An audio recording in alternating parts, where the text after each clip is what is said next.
पण 2013 नंतर या ठिकाणी शॉर्टलेट लेकची माती निघालेली दिसते। 2013मध्ये जे श्री सदस्य सद्गुरू नानासाहेब धर्माधिकारी प्रतिष्ठान यांनी ही माती काढली होती। त्यानंतर जवळपास 12-13 वर्षांनी ही माती आज काढली जाते।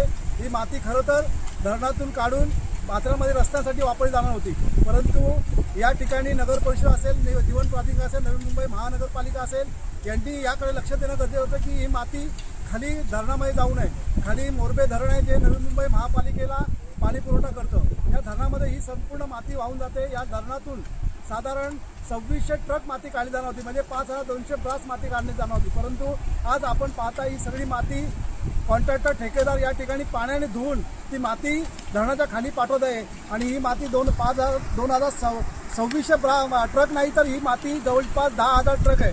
म्हणजे एवढे मोठं प्रदूषण या ठिकाणी माथेरानमध्ये ठेकेदाराच्या माध्यमातून केले जाते। या ठिकाणी जी नवी मुंबई महापालिका असेल, जीवन प्राधिकरण असेल, याबाबत त्यांना जाब विचारलं पाहिजे। राज्य सरकारचे जिल्हा आपत्ती व्यवस्थापन जिल्हाधिकारी असेल यांनी देखील याबाबतीत जाब विचारला पाहिजे।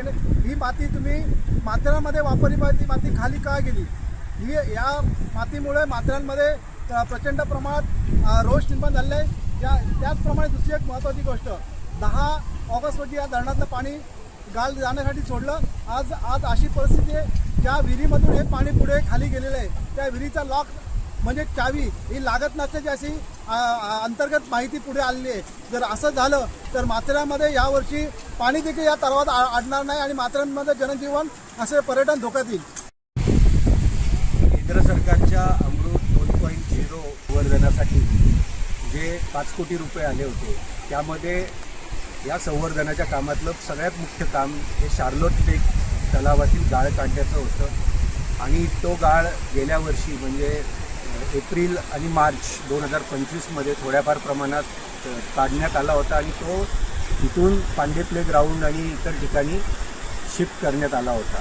टेंडरमधला आयटम हा गाळ काढणे याच्यासाठी वेगळा आहे आणि गाळ शिफ्ट करणे 2 किलोमीटरपर्यंत असं आहे।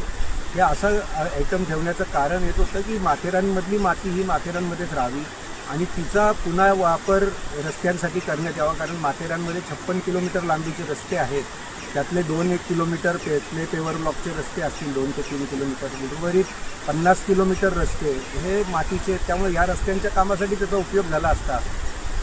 जवळजवळ 5200 ब्रास एवढी क्वांटिटी टेंडरमध्ये आहे।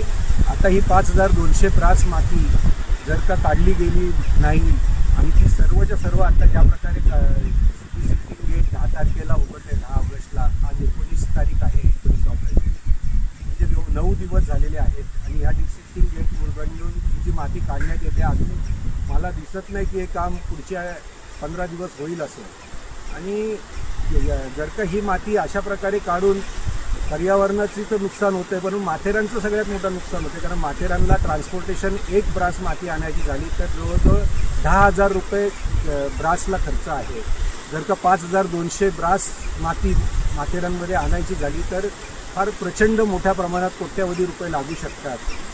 त्यामुळं आम्ही ह्याला नगरपालिकेच्या सर्वसाधारण सभेमध्ये हा विषय जेव्हा आला तेव्हा आम्ही कॉन्ट्रॅक्टरच्या बाजूनी पण विचार करून या सांगितलं होतं की कॉन्ट्रॅक्टरला JCB वापरायची परवानगी द्या, डंपर वापरायची परवानगी द्या, परंतु माथेरानमधली माती एक कणसुद्धा माती खाली जाऊन देऊ नका, ही सर्व माती आपल्याला पुन्हा वापरता येईल। जर का मॉनिटरिंग कमिटीने परवानगी नाही दिली तर आपण CECकडे जाऊ, सुप्रीम कोर्टाकडे पण जाऊ आणि येणारे 1 वर्ष 1.5 वर्षात या परवानग्या मिळवून हे सगळी माती आपण जपूयात आणि जेणेकरून माथेरानचं पर्यावरण वाचेल, रस्ते व्यवस्थित होतील, ही आमची प्रामुख्याने मागणी होती। परंतु दुर्दैव आहे की अशा प्रकारे डिसिल्टिंगचं गेट उघडलं आणि ही सर्व माती सोडून देण्यात आली। नवी मुंबई महानगरपालिकेचा सुद्धा याला विरोध होता की एक डिसिल्टिंग गेट उघडून ही माती धावरी नदीत सोडू नका, ती संपूर्णपणे मोरबे धरणामध्ये येईल। आता ही जवळजवळ 5200 ब्रास माती ही त्या धरणामध्ये जाऊन तिथल्या गाळामध्ये रूपांतर होणार, त्या धरणातला पाणी साठा कमी होणार। माथेरानला जी उपयोगात आली असती माती, जे मोठे मोठे खड्डे 150 वर्षापासून रस्त्यांसाठी केले गेले आहेत तिथं भरण्यासाठी उपयोगात आली असती, तेही नाही होणार। आणि ह्या सर्व गोष्टींमुळे माथेरानच्या जंगलात येणाऱ्या काळात रस्त्यामध्ये माती खोदली तर झाडांच्या मुळांना इजा होते, झाडं पडतात आणि मोठ्या प्रमाणात डिफॉरेस्ट्रेशन माथेरानमध्ये होतं। आणि हे वन वाचवण्यासाठी आम्ही गेले 30 वर्ष 35 वर्ष धडपडत आहोत।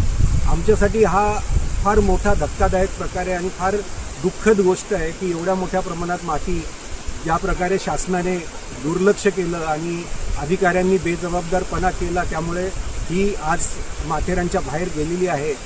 अत्यंत दुर्दैवी गोष्ट आहे. मी राकेश टोकळे, अश्वचालक माथेरानचा. आज माथेरानचे रस्ते बहुतांश खराब झालेले आहेत. घोड्याला आणि पर्यटकांना आणि रिक्षांना चालायला खूप तकलीफ झालेली, एवढ्या मोठ्या मोठ्या दगडीवरती आलेल्या.